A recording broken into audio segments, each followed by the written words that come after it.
পাখিরে আমার কাজল বরণ আখি। ও সোনা বড় পাখি রে আমার কাজল বড় আখি। সোনা বড় পাখিরে আমার কাজল বড় আখি। দিবানিশি মনে চায় রে পাখিরে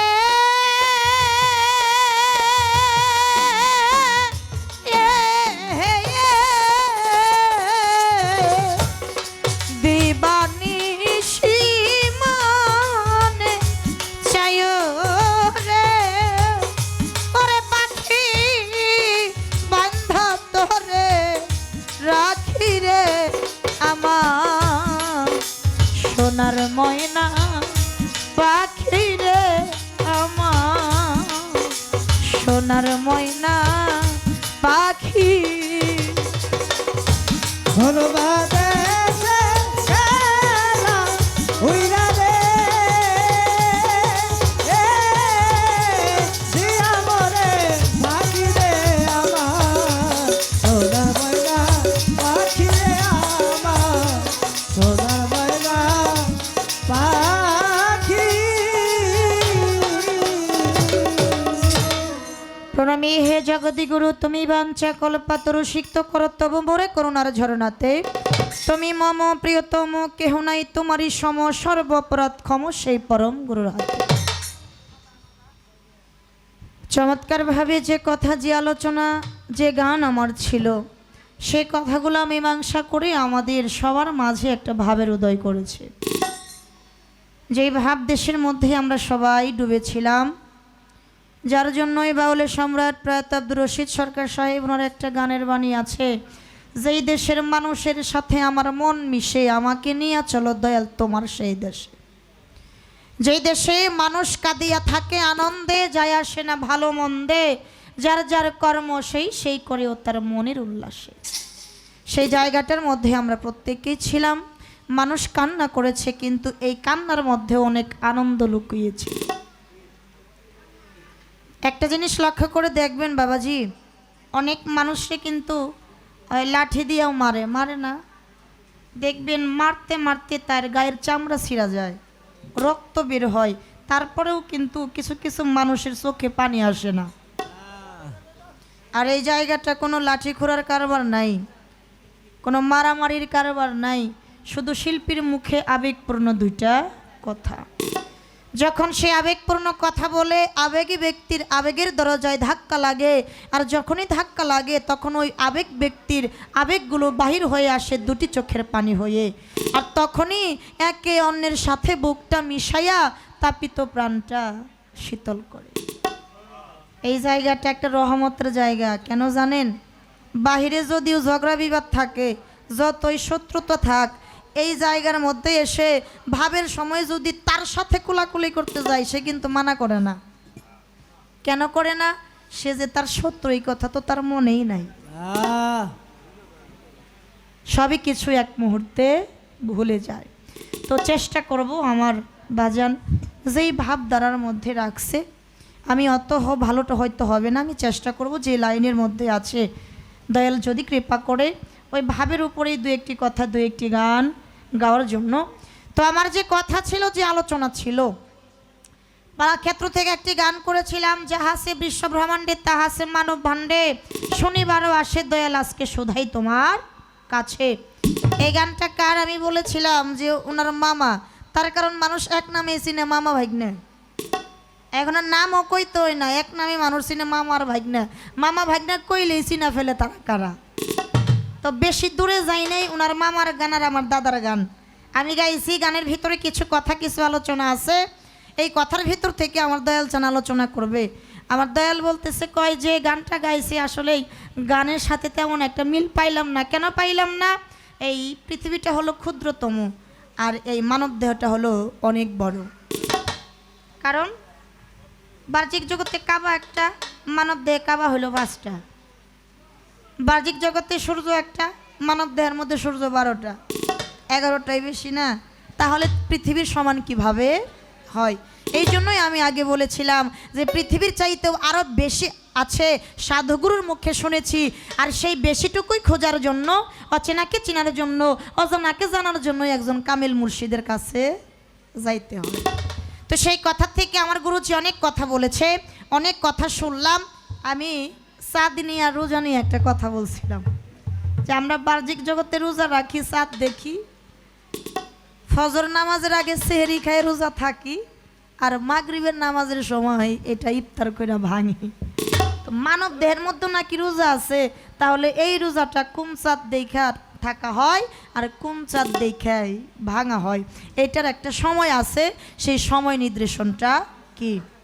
গুরুজির মুখ থেকে আলোচনা শুনলাম, যেই দিন আমি আমার মুর্শিদে চান জালাল চানকে দেখেছি সেই দিন আমার রোজা শুরু হয়ে গেছে, আর যেই দিন আমার প্রাণ পাখি চলে যাবে সেই দিন আমার রোজাটা ভেঙে যাবে। তাহলে দেখা যায় কি, যেদিন আমি মুর্শিদের হাতে ধরে আহলে বায়াত গ্রহণ করলাম ওই দিনই তো আমার মুর্শিদকে প্রথম দেখলাম, তাই না? তো ওই দিন থেকে আমার রোজাটা শুরু হয়ে গেছে, শুরু হয়ে গেল। আর যেদিন আমার প্রাণ পাখি চলে যাবে সেই দিন আমার রোজাটা শেষ হয়ে গেল।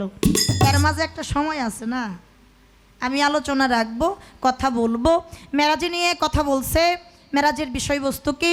গানের মধ্যে কাবা ছিল, কুনতালাই কাবা বাইতুল্লাহ, তোয়াফ করে আরিফ বিল্লাহ, 7 সমুদ্র 13 নদীর ধারা বহিতেছে, মাঝে মাঝে চর পড়িয়া বসতি করেছে, আমি তো বুঝি না দয়াল, বুঝতে আইলাম তোমার কাছে।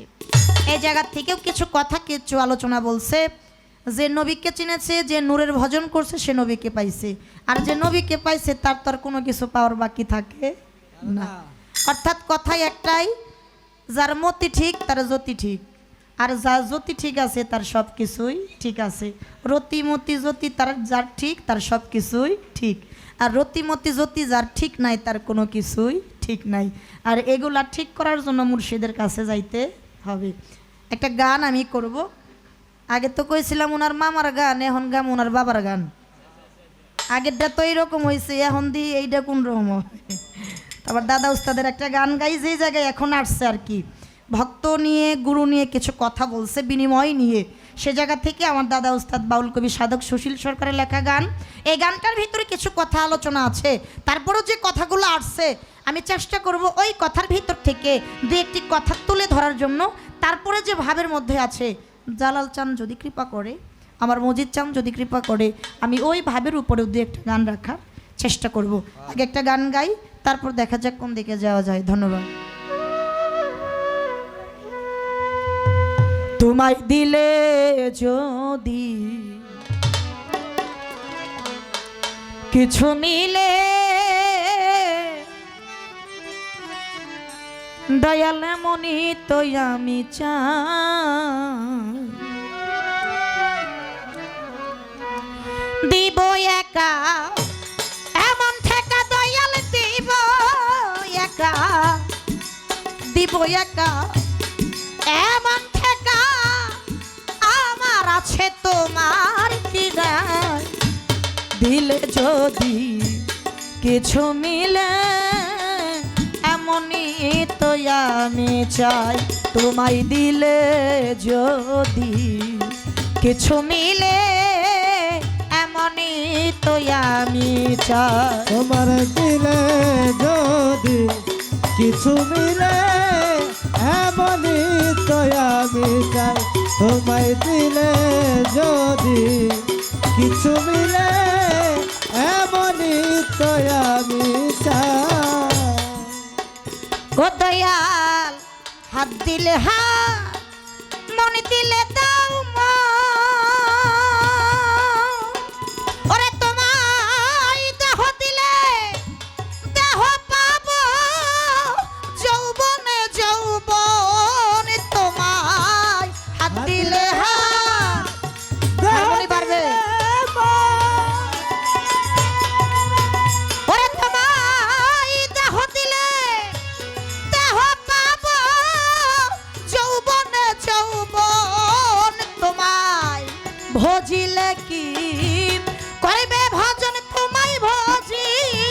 কি ভজিলে কি করিবে ভজন যদি আমি তোমার হইয়া যাই দিলে যদি কিছু মিলে এমনই তো আমি চাই তোমায় দিলে যদি কিছু মিলে এমনই তো আমি চাই ও দয়াল দিলে যদি কিছু পাওয়া যায়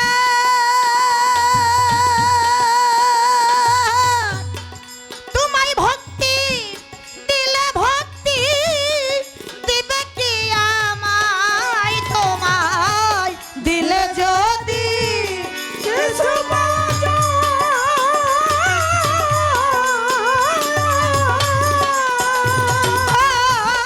তোমায় ভক্তি দিলে ভক্তি দিবে কি আমায় নাকি আইন শুধু ভক্তের বেলায় দয়াল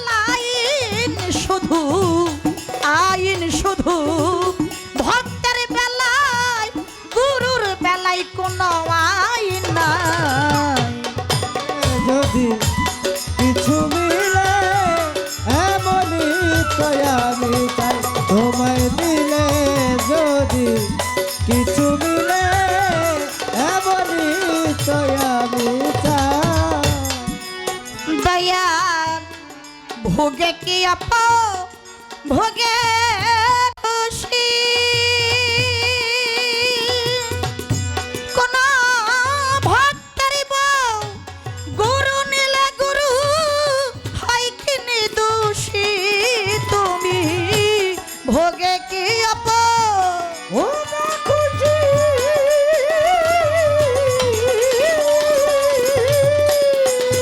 কোন ভক্তের বউ গুরু নিলে গুরু হয় কি নিদোষী সাধক সুশীলে কয় তাই জিজ্ঞাসী সাধক সুশীলে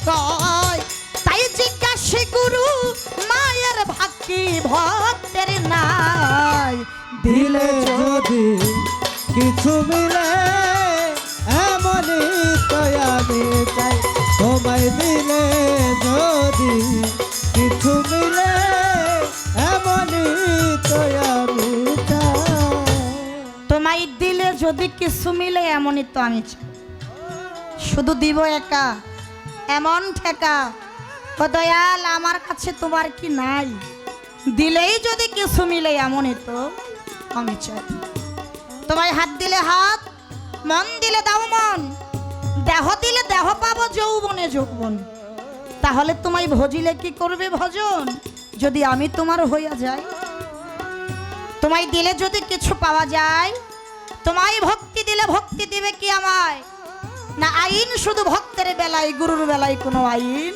নাই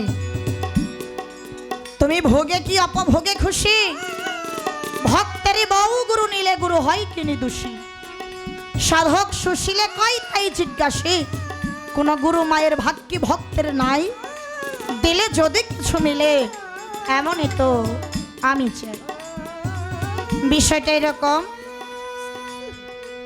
এই যে গানের শেষে যে বলা হয়েছে গুরু মায়ের ভাগ্যি কোনো ভক্তের নাই এই আমার মতো আম ভক্ত যারা আছে তারা তো শুই নাই আজকে খুশি হয়ে যাইব কারণ গুরু মায়ের আজকে দিয়ে যাইব কিন্তু আসলে বিষয়টা কিন্তু ওই রকম না এই ভাগাভাগির মধ্যেও হাকিগত আছে যে গানটা করলাম আমার দাদা ওনার হলো বাবা আগে গাইছি ওনার মামার এখন গাইলাম ওনার বাবার এই গানের ভিতরে কিছু হাকিগত আলাপ আলোচনা আছে এই কথার ভিতরে আলোচনার ভিতর থেকে আবারও যেই জায়গায় থেকে মনটা নরম হয় দয়াল যেন ঠিক আগের বারের মতো ওই জায়গায় থেকে আলাপ আলোচনা করে গেল এই কথা গানের পর্ব শেষ এবার মৌখিকভাবে আমি দুইটা কথা রাখবো অন্য অন্য জায়গায় অন্য অন্য দিন যেভাবে পালা গান করি এই গুরু ভক্ত বা গুরু শিষ্য আজকে একটু ভিন্ন রকম গাওয়ার চেষ্টা করতেছি কারণ গতকালকেও আমি পাশে গান করে গেছি এই যে মহিষা সাধুচন্দ্রের দরবারে ওই জায়গায় পালাটা এই পালাটাই দিছিল এই জন্য আজকে একটু ভিন্ন ধরনের গাওয়ার চেষ্টা করতেছি। আমার বাজান বলে গেল কি, যেদিন থেকে আমি আমার দয়ালকে দেখেছি সেই দিন থেকে আমার রোজা শুরু হয়ে গেছে, আর যেদিন আমার প্রাণ পাখিটা চলে যাবে সেদিন আমার রোজাটাও ভেঙে যাবে। সাধুগুরু মুর্শিদি জিনারা, ওনাদের মুখে শুনি কোনটা, খিল দিয়া যে বন্ধ করছে আসা যাওয়ার পথ, সেই পাইছে দয়ালের কাছ থেকে দেওয়া খেলাফত। আর যেই ভক্ত একবার খেলাফত পায় সে গুরু হইতে আর দূরে থাকে না। তাহলে কি করতে হবে, আসা যাওয়ার রাস্তা আগে খিল দিয়া বন্ধ করতে হবে। কিন্তু এই জায়গায় আমার কথা আছে, আপনারা একটু সাউন্ড কম দিয়া বাজান, আমি দুটা কথা কই। খিল দিয়া যে বন্ধ করছে আসা যাওয়ার পথ, সেই পাইছে দয়ালের কাছ থেকে দেওয়া খেলাফত। আমরা বিভিন্ন দরবারে গান করি, বন্দনা শুরু হওয়ার আগে দেখা যায় একটা আসন আসে, আসনের সাথে মালা আসে, ভক্তবৃন্দুরা আসে, দয়ালকে বসায়, দয়ালের গলায় মালা দেয়, আসনটা সামনে রাখে। এর সাথে সাথে 4-5 বছরের একটা বাচ্চাও আসে। যখন জিগাই বাজান সবাই রে তো চিনলাম আপনার ভক্তবিন্দু, ছোট বাচ্চাটা কে, হাইসা দিয়ে কয় এটা তোমাকে ভাই লাগে। ভাই বেদবি মাফ করবেন, আসা যাওয়ার পথ যে খিল দিয়া বন্ধ করছে, ও দয়াল এই খিল ভাঙ্গে আবার আমার ভাই এই লোক এমনি। যতক্ষণ পর্যন্ত আসা যাওয়ার রাস্তা খিল দিয়ে বন্ধ না করবে ততক্ষণ পর্যন্ত দয়ালের কাছ থেকে খেলাপথ পাবে না, আর খেলাপথ না পাইলে সে কোনোদিন গুরু গোসাই হতে পারবে না। তাই যদি হয়ে থাকে তাহলে কেমন খিল দিলেন যে খিল ভাঙ্গে আবার 5 বছরের আমার ভাইয়া পড়লো। তাহলে এর মধ্যে বিষয়বস্তু হাকিগতটা কি? আপনারা যদি এই রাস্তায় যান, আমরা কোন রাস্তায় যাব? আমরা করলেই তো দোষ। এই জন্য হাসাহাসির কোনো বিষয় না, এর মধ্যে কিছু হাকিগত আছে। এই জন্য আমি আমার মুর্শিদের কাছে চাইলাম এর মধ্যে হাকিগত বিষয়বস্তুটা কি। গেল 1 নাম্বার। 2 নাম্বার, পীরের বাড়ি ভক্তের কাবা মেরাজ হয় দেখা মাত্র, যেই জন কামেল পীরের হয়েছে খাঁটি ভক্ত। আমার দয়াল নবী মেরাজ করছে কার সাথে করছে? আমার স্রষ্টার সাথে, আমার আল্লাহর সাথে। আবার নবী ছাড়া আরো যেসব নবী পৃথিবীতে আগমন করছিল কাউকে দুস্থ বলে স্বীকার করে নাই, একমাত্র আমার দয়াল নবীকেই করেছে। কিন্তু গুরু ভক্তের মধ্যে মেরাজ আছে। আমার গুরুজি বলছে পানির কথা বলে গেছে, মাটির কথা বলে গেছে। আমার নবী যখন মেরাজে যাইব, মেরাজে যাওয়ার আগে জিব্রাইলকে বলছিল, ও জিব্রাইল আমারে পানি আইনা দাও, আমি পানি দিয়ে ওযু করে তারপরে মেরাজে যাব। জিব্রাইল পানির জন্য গেল, পানি নিয়ে এসে দেখে আমার দয়াল নবী কেবল ওযু করছে, পানি গড়াইয়া গড়াইয়া যায়। ঠিক না বাবা? আমি ওই কথা জানতে চাই না, আমি জানতে চাই ও দয়াল গুরু ভক্তের মেরাজ, এই মেরাজটা হয় দেখাশোনার মেরাজ। আজকে আমার মজিদ চাঁদের ভক্ত যারা, সেই ভক্তদের জন্য আজকে মেরাজের রাত্রি। তাদেরও মন চায় আমার মজিদ চাঁদের সাথে মেরাজ করি। মেরাজ যদি দেখাশোনা হয়, আমার মজিদ চাঁদ আজকে চর্মচক্ষুর আড়ালে চলে গেছে, তাহলে আমার মজিদ চাঁদের ভক্ত যারা, তাদের মেরাজটা হবে আজকে কোন কৌশলে, কাদের সাথে? এই বিষয়বস্তুটা কি। মেরাজও আছে, নামাজও আছে, কিন্তু এই নামাজে কোনো সেজদা নাই। আমার একটু জানার বিষয়, এই নামাজে সেজদা না থাকার কারণ কি? আর যে জায়গায় অজু আছে, পানি ছাড়া তো আর অজু হয় না, তাহলে কোন পানি দিয়ে অজু করে দয়ালের সাথে মেরাজ আদান প্রদান হয়? এই 2টা কথা, আর আমার গানের ভিতরে কিছু কথা, এই কথাগুলো আমার একটু আলোচনা রয়ে গেল। ধন্যবাদ সবাইকে, এই পর্যন্তই কথা। ও তোমায় দিলে যদি কিছু দিলে এমনই তো আমি চাই, তোমায় দিলে যদি কিছু দিলে এমনই তো আমি। এই আস্তে আস্তে আরেক কথা তো ভুল হয়ে গেছি, ও মনে পড়ে গেছে। কথা গেলে আজকে মনে হইতাছে, কারণ বাবারে অনেক দিন পর পাইছি। বেশিরভাগ তো আমরা টাঙ্গাইলের মানুষ পাই না। ফোন দিলেই এই শরীয়তপুর, এই ফরিদপুর, এই জাজিরা, এই কুমিল্লা, এই ব্রাহ্মণবাড়িয়া, এই বরিশাল, এই খুলনা, এই রাজশাহী, খালি এই দিকেই দৌড় পারে। আমরা তেমন একটা সুযোগ পাই না। অনেক দিন পর বাবারে পাইছি তো কথা শুধু মনেই হইতেছে। আর বাবাও কথাটা বইলা গেছে, আলোচনার ভিতরে, কথার ভিতরে আমার গুরুর মুখ থেকে শুনলাম যেই ভক্ত দয়ালকে স্বামীর আসনে বসাইয়া গুরু ভজন করবে তারও ভজনটাই সঠিক হবে। এখন আমি যদি আপনাকে গুরুর আসন বাদ দিয়া স্বামীর আসনে বসাই, আমার কি হইতইব? আগে স্ত্রী হইতইব না? আমার স্ত্রীর স্বাস্থ্য হইব, তারপর আমি আমার মুর্শিদকে স্বামীর আসনে বসাবো। বাহ্যিক জগতে একটা ছেলে আর মেয়ে দুইজনের মধ্যে বিবাহ বন্ধনে আবদ্ধ করে একজন কাজী আইসে, উমুকের মেয়ে উমুকের ছেলে এত টাকা দেন মোহর ধার্য করিয়া নিকাহ সম্পূর্ণ হইল। কি বলেন? সব কিছু আইন কানুন মাইনা বিয়া দিল। ওই দাম্পত্যের ঘর থেকে যদি একটা সন্তান জন্ম নেয়, তারে কি ভালো কইব না খারাপ কইব? অবশ্যই ভালো কইব। বেদবি মাফ করবেন। আর যদি কোনো মেয়ের বিয়ে ছাড়া সন্তান হয়, সমাজের লোক তাকে মেনে নেবে না। আধ্যাত্মিক জগতে আপনি আমার স্বামী, আমি হয়ে গেছি আপনার স্ত্রী। স্বামী স্ত্রীকে আর বিয়া ছাড়া হয়? বিয়া ছাড়া যদি সন্তান হয় তাহলে তো আমারও ওই কলঙ্কের নামটাই হইব। তাহলে দয়াল, আপনি আমার স্বামী, আমি আপনার স্ত্রী, আপনার সাথে আমার হয়ে গেছে বিয়া। বাহ্যিক জগতে বিয়া হইলে টাকা পয়সা দেন, মোহর দেয়, স্বর্ণ গহনা দেয়, কত কিছু দেয়, কিন্তু আপনার সাথে যে আমার বিয়া হইল, আমার আর আপনার বিয়ার দেন মোহরটা কি? কি দেন মোহর ধার্য করিয়া তারপরে আপনার সাথে আমার বিয়া সম্পূর্ণটা। এই কথাগুলাই আমার মুর্শিদের কাছে একটা আলোচনা। ধন্যবাদ।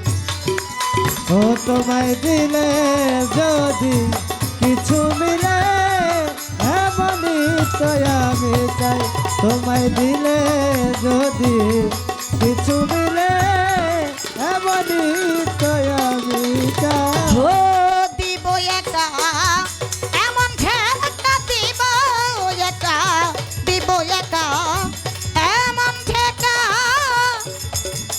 আমার আছে তোমার কিনা। তোমায় দিলে যদি কিছু মিলে, দয়াল মনে তো আমি চাই।